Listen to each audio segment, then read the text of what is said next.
Este episódio do Man the Arena tem o apoio de FIAP, a melhor faculdade de tecnologia.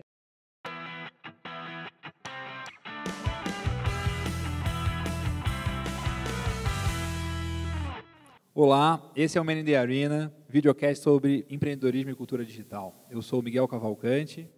Eu sou o Inchê e o convidado nosso de hoje é o Eduardo Lotelier, fundador e CEO da Get Ninjas. Eduardo, boa noite. Boa noite. Você pode começar a conversa de hoje se apresentando, falando um pouquinho do seu histórico profissional, por favor? Bom, primeiramente, obrigado pelo convite de estar aqui.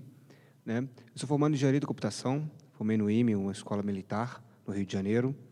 Fiz administração de empresa também, acabei não concluindo que a educação física minha do IME era junto com algumas matérias da administração.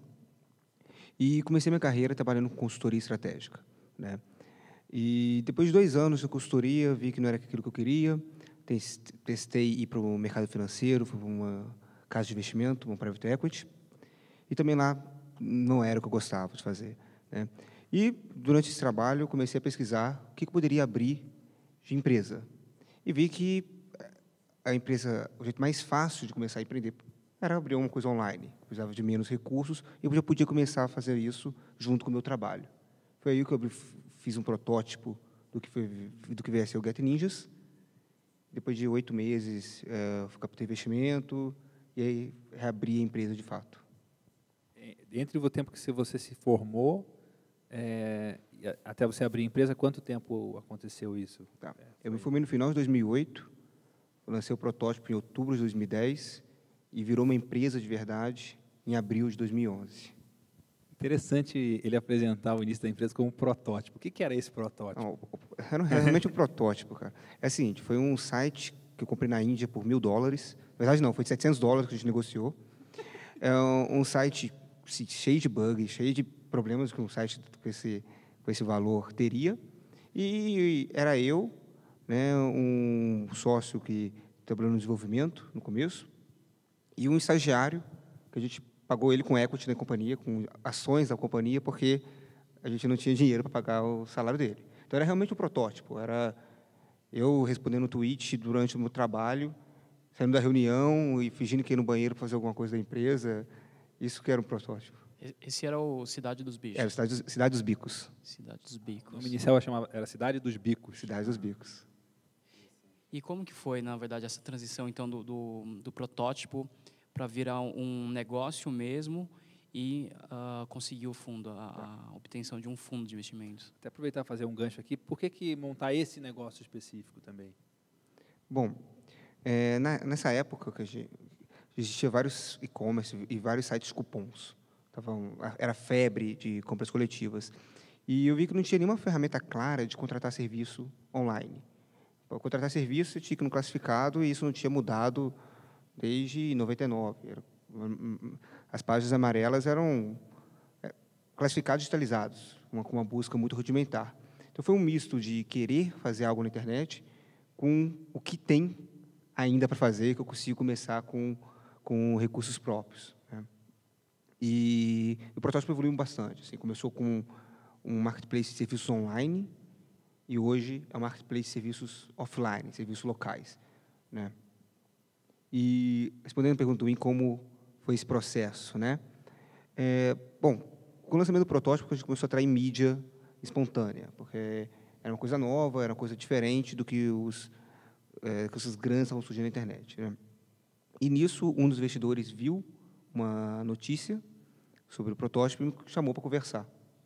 Aí foi nessa reunião que a gente conversou um pouquinho sobre os termos de investimento, que fui descobrir que Venture Capital se interessava por ideias até então muito iniciais. E depois de 2 semanas, já estava decidido que ia ser investido. Foi um processo bem rápido. Acho que é interessante a gente, em alguma das últimas conversas, a gente tem visto vários casos de empreendedores que receberam contato do investidor, ao invés de ter que ficar indo atrás. E acho que aí, talvez o processo tenha sido diferente. Você teve que construir um business plan porque alguém veio te procurar, e não você com ele embaixo do braço e começar a bater em porta. Talvez isso acaba dando uma conotação ou um conceito diferente para a empresa, né? E Sim. parece que anda mais rápido também. Desse Bem mais jeito. rápido, É né? mais rápido, assim. Eu fui fazer o primeiro PowerPoint da empresa quando tinha reunião marcada. Até então, não tinha colocado no papel. Era, né, nem um Excel de projeção tinha, porque, no máximo, o Excel dos gastos que eu tinha feito no mês passado para dividir esses gastos com o meu sócio. Mas não tinha projeção, não tinha Excel e não tinha plano. Então, tudo isso veio depois que marcou a reunião, que foi sentar na mesa com o investidor. Eu acho que as pessoas devem... Hoje, todo mundo procura investidor. Acho que investidor é fundamental para a empresa de internet. É muito difícil criar uma empresa de internet sem investimento, porque no começo tem que criar mercado, investir em tecnologia. Há casos de empresas que fazem isso com pernas próprias, mas, no final do dia, é exceção. Mas tem que fazer uma empresa para o cliente, tem que fazer uma empresa que as pessoas queiram usar. Se as pessoas estão começando a usar o seu produto, o investidor vai se interessar. Como é que você falou, bom, não tinha feito nem a planilha Excel, não tinha feito nem o PowerPoint. Quando o cara te ligou lá, qual foi o processo de se preparar para essa reunião e de tratar da negociação que durou tão pouco tempo? Bom, quando eu comecei esse mercado, eu tinha um feeling que ele seria muito grande, né? Porque o mercado de serviços é enorme, então eu não precisava fazer as contas para saber se é A ou B, sendo que a área já era suficientemente grande. Então, foi um processo de pegar um pouco de números, dar um pouco de cor, ver um pouco de modelo lá fora, o que dava certo, o que não dava Quem é a certo. inspiração lá fora, assim, mais no modelo de vocês? É uma startup chamada Thumbtack. Thumbtack. Eles fecharam agora uma rodada com a Sequoia. Então, na época que a gente seguiu o modelo deles, eles eram menorzinhos nos Estados Unidos, ninguém dava bola para eles. O pessoal falava muito de Zarly, TaskRabbit. E, nesse um ano, o Zarly mudou de modelo, TaskRabbit demitiu 1/3 dos funcionários, e esse Thumbtack acabou de fazer rodada com um dos investidores mais renomados do Vale. Então, mais famoso na Europa, a gente tem o MyBuilder, MyHammer, que são sites também um pouquinho mais parecidos com o nosso. E o que é a grande diferença do seu modelo para o TaskRabbit, por exemplo? Bom, o nosso modelo é um modelo, primeiro que ele é baseado em lead, né? Então, baseado na possibilidade de fechamento de uma proposta. No TaskRabbit, você compra online alguém para montar um móvel para você e já paga pela plataforma. Mas quando você quer contratar, por exemplo, um pintor, você não sabe quanto vai ser. E ele não sabe até te visitar. A gente tentou, lá na Get Ninjas, quando a gente trocou de escritório, a gente foi fazer uma sala de reunião. E eu falei lá com o cara, a divisão que eu queria, vai ser tanto por tanto. Quando o cara chegou lá, ele viu que não poderia, porque o duto de ar ia ficar para fora. A minha segunda opção de sala, a tomada ia ficar para fora, ia ter que fazer um puxadinho. Então, assim, era 3 engenheiros, a gente não conseguiu projetar uma sala de reunião. E o pedreiro conseguiu. Obviamente, ele trabalha com aquilo, sabe muito mais. Então, esse tipo de serviço, a pessoa tem que ir ver o serviço antes de fazer uma cotação. Dado que eles vão se encontrar pessoalmente, o pagamento, muito provavelmente, vai acontecer de maneira offline. Então, hoje, a gente trabalha vendendo o lead, a oportunidade de negócio, para esse profissional, não a transação em si. Então, o cliente não passa o cartão de crédito no Get Ninjas. Tá. Com isso, então, na verdade, você precisa tanto construir uma base de prestador de serviço e a base de clientes.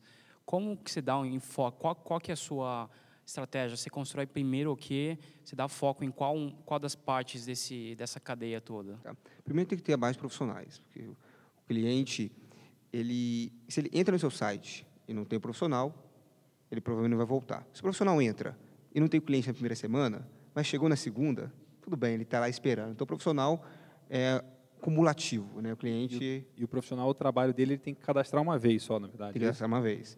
Né? E a partir do momento que você tem ele e mantém o relacionamento com ele, ele está na sua plataforma durante bastante tempo. Então, primeiramente, tem que trazer o profissional. Mas é sempre um jogo que sempre desequilibra, né? Porque, horas, a gente tem muito profissional numa cidade e pouco cliente, hora tem muito cliente e pouco profissional. Né? É muito difícil estar bem equilibrado nessas duas dimensões. Né? Nosso trabalho hoje é aumentar profissionais em algumas cidades em alguns segmentos. Em outros segmentos, é aumentar cliente, porque a gente desbalanceou.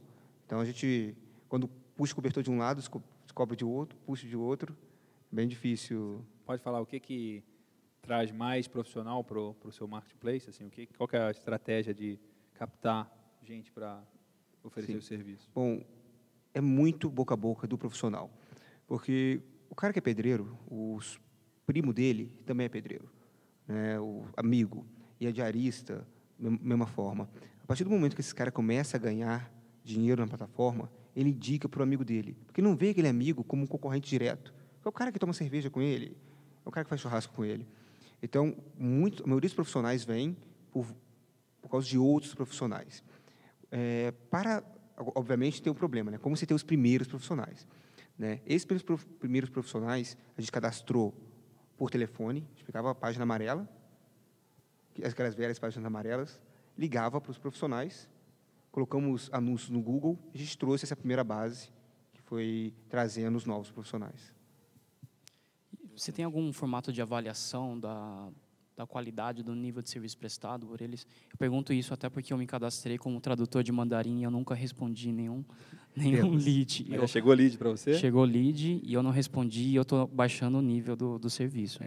A gente tem algumas coisas. Ainda bem que não contrataram você, que é ruim para caramba a tradução. Toda vez que o profissional faz um serviço, o cliente avalia esse profissional. Então, a gente tem milhares de avaliações de profissionais que já fizeram um serviço no site. Óbvio que existe também o problema do cara que nunca foi avaliado, que nunca teve um serviço, né? Então, a gente tem uma maneira de avaliar a autenticidade da pessoa. Você pode avaliar CPF, número de telefone, né? Alguns serviços que são menos offline, mais online, como tradução, programação. Então, as pessoas colocam o LinkedIn, colocam o Facebook, são classes de serviços diferentes. E, quando o cara não responde orçamentos ou demora muito para responder orçamento, o nosso algoritmo diminui o ranking dessa pessoa. Porque a gente entende que o cliente quer uma resposta rápida, a gente tem que privilegiar os profissionais que respondem rapidamente. Cada vez ele vai aparecer mais embaixo e cada vez ele vai ter menos chance de ter. Menos chance. Também Mas é um serviço muito demandado, tradução de mandarim. Então, eu vou estar lá no topo sempre. Mas isso é interessante. Isso. Outra coisa, como você tem um negócio que você está montando a plataforma e tem dos dois, o usuário, o prestador de serviço que está cadastrando as informações dele, você tem muito problema de qualidade dessa página, porque se tiver uma página com português grotesco, sem foto, sem nada, isso deve diminuir muito a conversão. Como é que vocês fazem? Estou lembrando aqui, por exemplo, do Airbnb, que tem fotógrafo que vai lá, sugere o fotógrafo para ir fotografar a casa do cara e fazer fotos legais. Você tem alguma coisa nessa linha? Sim. Todo anúncio passa por uma equipe de revisão. Então, a gente tem um time que revisa todos os anúncios para manter um bom português. Além de Caps Lock, por exemplo. Caps Lock, além de melhorar a conversão do usuário, isso também melhora para o Google. O Google vê quando uma página tem erros de português, que provavelmente aquela página tem uma pior qualidade, né? Então, a gente tem um time interno que revisa todo o conteúdo, até também para tirar conteúdo impróprio, né? Então, isso passa por... Chega isso. Tem coisas de chega. Serviços de valor agregado alto e chega. entretenimento, coisas do gênero, provavelmente. Chega alguns serviços impróprios que a gente tem que tirar. E alguns que a gente fica, será que é impróprio, será que não é? Nossa política lá, na dúvida, a dúvida está fora. Então, recentemente, a gente pegou a categoria de massagem e tirou grande maioria, assim. Sobrou realmente o que pode afirmar que é uma clínica, que é coisa séria. Então, sempre aparecem umas coisas que a gente tem que tirar. Agora, você mencionou a questão dos investidores e tem muito se falado da questão no momento agora, que é um momento um pouco mais difícil para captar investidor, principalmente externo. Como que você está sentindo essa situação atual? Eu estou sentindo que realmente está um momento muito difícil. Eu tenho vários amigos empreendedores fazendo captação e está num momento ruim, né? A inflação alta, taxa de juros subindo, os investidores preferem colocar seu dinheiro em ativos mais seguros, com menos volatilidade. Então, realmente, está uma situação, está uma época difícil, mas acho que isso não muda o fundamento que a internet está crescendo, né? O Brasil está enriquecendo, apesar de um período mais conturbado, a população está enriquecendo, o uso de tecnologias está crescendo, que daqui a 3, 5, 10 anos será um mercado muito maior do que é hoje.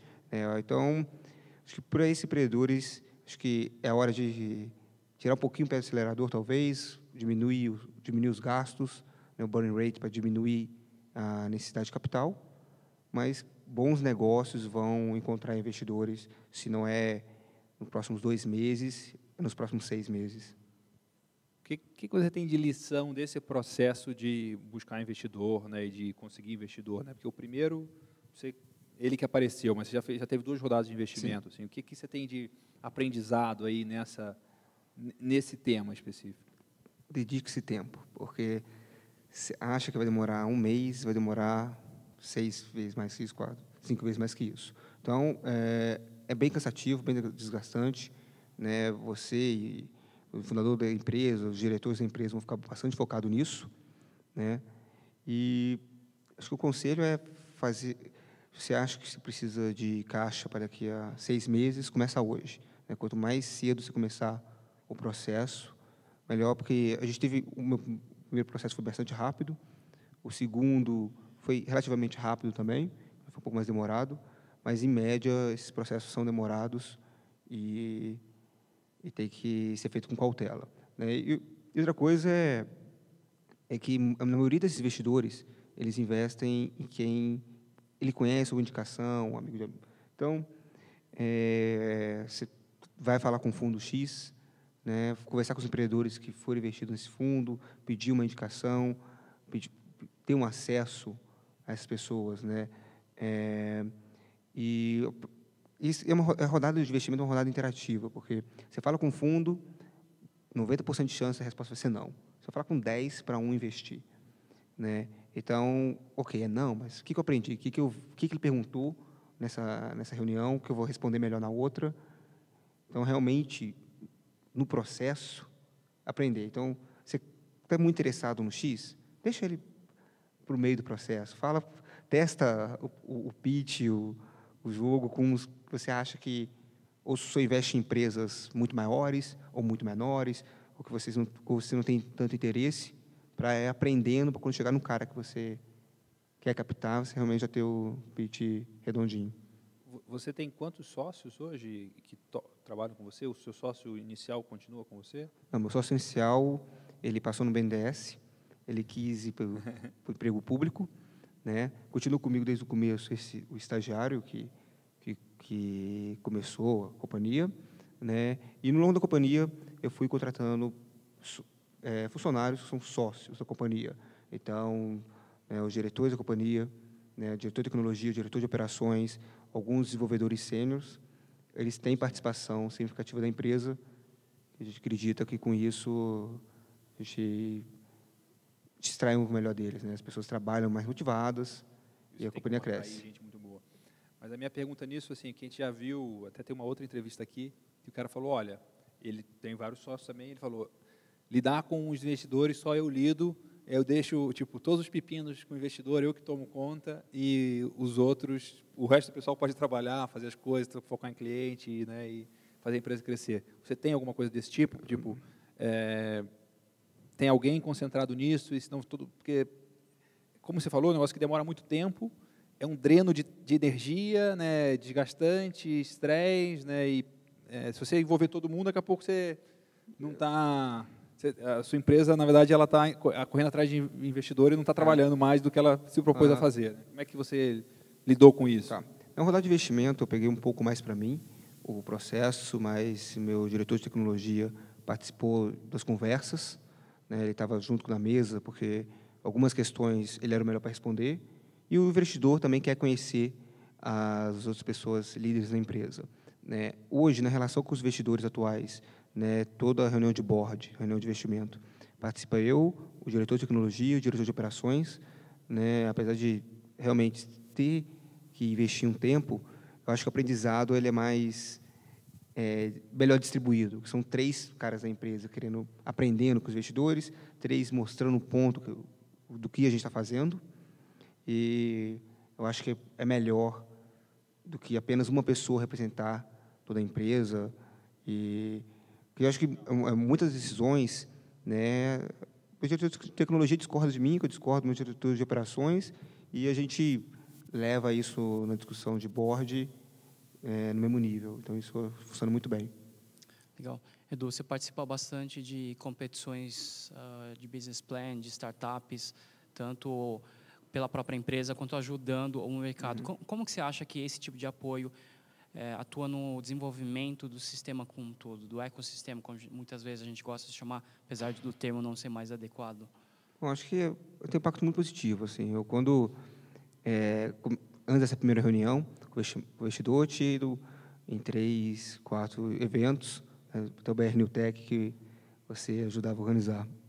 E isso me ensinou bastante ao que falar para o investidor, o que esperar dessa reunião. Então, acho que parte desse sucesso da primeira reunião foi porque eu tinha aprendido nesses eventos. E acho que esses eventos são bons. No final das contas, a gente quer atrair os talentos para startups, em vez de você estar aí para o governo. Eu já perdi um sócio para o governo, sabe? E falo com ele isso abertamente, com as pessoas que eu quero ver pessoas boas, às vezes fazendo um trabalho que a gente sabe que às vezes não tem um alto impacto devido a N burocracias. Então, acho que esses eventos são bons para incentivar pessoas boas a vir a esse mercado. Então, hoje em dia, eu uso bastante esses eventos até para identificar talentos e chamar, olha, vem trabalhar comigo, vem trabalhar no Get Ninjas. Isso é uma coisa que funciona. Não, até legal até reconhecer também a Get Ninjas no ano passado ganhou o prêmio de Startup do Ano pela The Next Web. Foi uma competição bem acirrada, né, Edu? Na final, eu estava concorrendo. Com uma base menor de clientes, claro. E você falou de board. O Get Ninja tem um board, um conselho consultivo? Como que, se você tem, que sugestões você dá para quem está pensando em montar um? A gente tem uma reunião mensal com os investidores e com esse time de diretoria da empresa, e a gente fala com investidores dia sim, dia não. Eu sempre estou trocando algum e-mail, alguma sugestão, alguma coisa. Né? E assim, é uma reunião assim, é bem simples, assim, falando do dia. A gente prepara alguns slides com os últimos dados de acesso, de conversão, etc. Prepara alguns slides com o que a gente planeja, o que a gente fez, que deu certo, que deu errado, e alguns slides do que a gente vai fazer. E nesses slides a gente pede a opinião dos investidores para nosso conselho realmente qual a melhor estratégia. São caras que investem em várias empresas. Qual que é a frequência dessa reunião? A reunião é uma vez por mês. Com os investidores? Com os investidores. Mas o contato é realmente dia sim, dia não. Agora, você está falando da questão dos números que são apresentados. Como que você faz isso num produto que você não tem referência no mercado? Você não sabe o que você está fazendo, se é bom ou não, porque você nunca viu, talvez, outra empresa fazendo. É um pouco de feeling, né? Do que...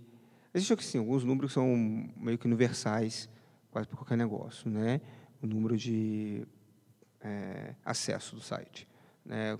O custo por usuário novo do Google, custo de conversão do Google, né? É óbvio que, quando você não tem uma visão, não tem grandes empresas que já fizeram isso, você não sabe que, tudo bem, estou pagando R$4 para o cara do Google. Será que isso é bom ou não? Porque, será que esse cara vai voltar mês que vem? Mas você sabe que você estava pagando R$4. E no mês seguinte você começou a pagar R$3,50? Então, eu acho que a maioria desses números você vê muito mais evolução, crescimento, do que o número absoluto. É muito difícil analisar números absolutos se você não tem uma referência, se você não tem um histórico, se você não tem toda a historinha fechadinha para você estar olhando. A gente estava falando um pouco antes também, e agora eu lembrei desse negócio do prêmio que o Win falou. Por exemplo, você ganhar o prêmio da NextWeb, barateou o seu custo de aquisição de novos usuários, ou aumentou o número de usuários que entraram, vamos dizer assim, free, Porque também você fez um esforço para ganhar, Sim. né?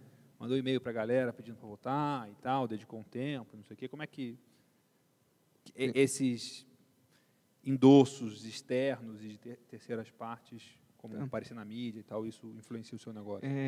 Aumenta o número de usuários, né, mas não o suficiente para o esforço, né? Mas uma das maiores vantagens é, de novo, contratação, né? Porque o cara vê no seu site que você ganhou o prêmio, é mais um pitch para se trazer. Tem várias startups competindo pelos talentos, e isso é um selo que você, de certa forma, está sendo reconhecido.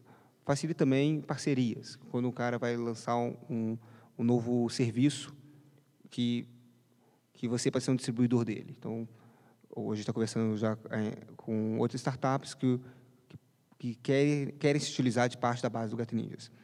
E a gente vira referência para esses Você tem alguma players. parceria rodando, assim, ou de alguma possibilidade, não de alguma coisa efetiva, mas que tipo de parceria que o Gatinhos poderia fazer? Tá. Assim? A gente está conversando com os players de processadores de pagamento. Então, nos Estados Unidos tem o Square, que é aquele cartão.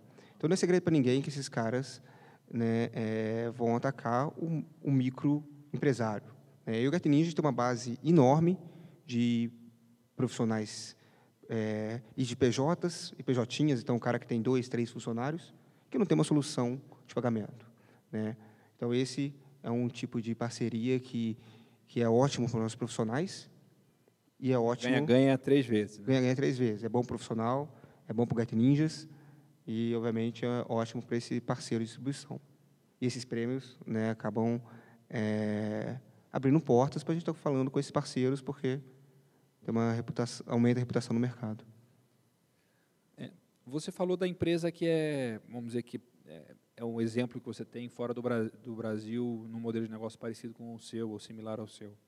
Quais são as suas referências de internet? Assim, o que você mais gosta aqui no Brasil e fora do Brasil de coisas que você está aprendendo e está vendo? Bom, eu gosto bastante de marketplace, né? Então, eu vejo que dos novos, o Uber, né, nos Estados Unidos, é fantástico. Por isso que a gente tem vários clones parecidos aqui no Brasil, né? Fui para São Francisco e vi que pegar táxi lá era impossível. Com a app era muito mais fácil. Também admiro muito o eBay e o Odesk, que também criaram gigantes empresas com o marketplace, né, deixando as pessoas comprarem ou contratarem de maneira mais fácil. Aqui no Brasil a gente tem o próprio Mercado Livre, que é um marketplace horizontal, como o Gato Ninjas, mas para produtos, que também surgiu numa época quando a internet ainda estava decolando aqui no Brasil, né? Discado. Edu, para finalizar, o que você deixa de lição ou de dica para os nossos empreendedores? Olha, focar-se a maior parte do seu tempo, no começo da empresa, em time, contratar as melhores pessoas, né? Eu tive a experiência de ter perdido sócio, que logo no começo, que continua meu super amigo, a gente fala bastante, mas foi uma experiência dura na época, né? E trazer pessoas que têm o mesmo sonho que você é muito difícil. O fundador é fácil, você tem aquele sonho, você quer aquilo.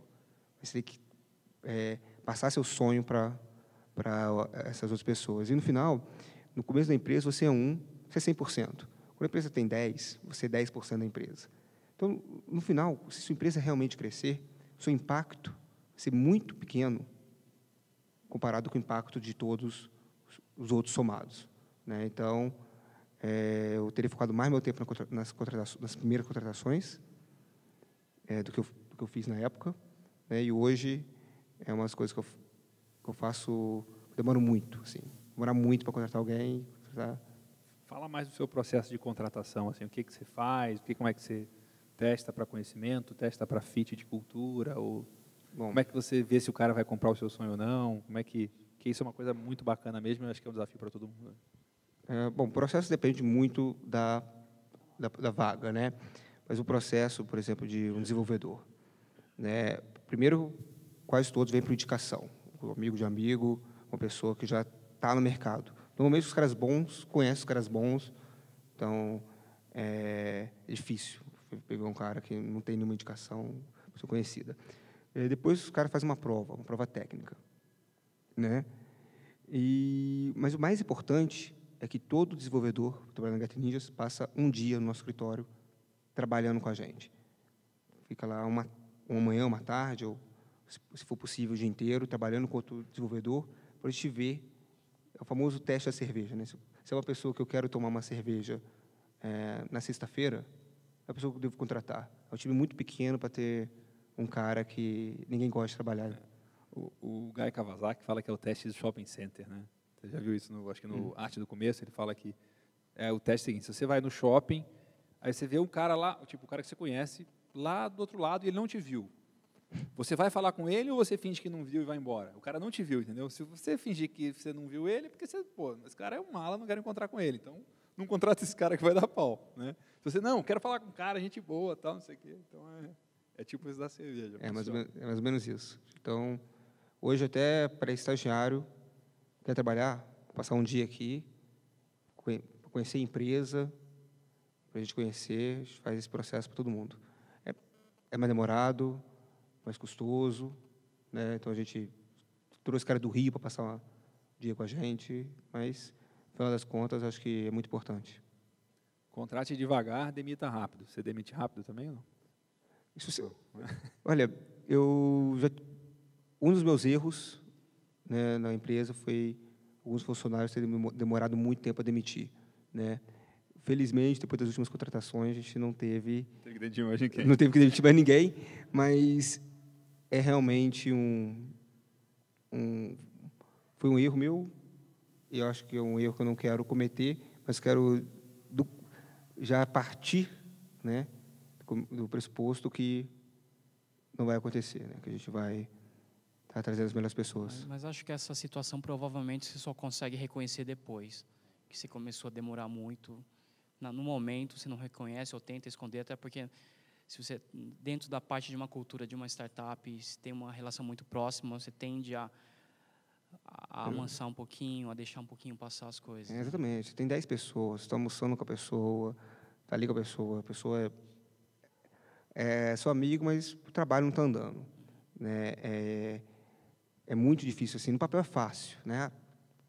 Negócio é negócio, mas na prática é bem difícil. E quando a pessoa sair, vai dar um trabalhão arrumar outro e tal, não sei o quê. Então tem o auto-engano, né? Porque a pessoa mais fácil de se enganar é você mesmo. Fala, não, vai dar certo e tal, né? Tem um custo grande de tempo e de energia para você recolocar, né? Então, colocar. Mas uma derrota para os dois lados, né? Mas a melhor decisão é que viu que não deu certo, demita, mas é realmente difícil. Legal. Edu, obrigado pela conversa. Foi ótimo para aprender vários aspectos de um negócio diferente do que a gente vem abordando até então. Né? Muito bom. Muito obrigado. Obrigado, pessoal. Esse é o Man in the Arena.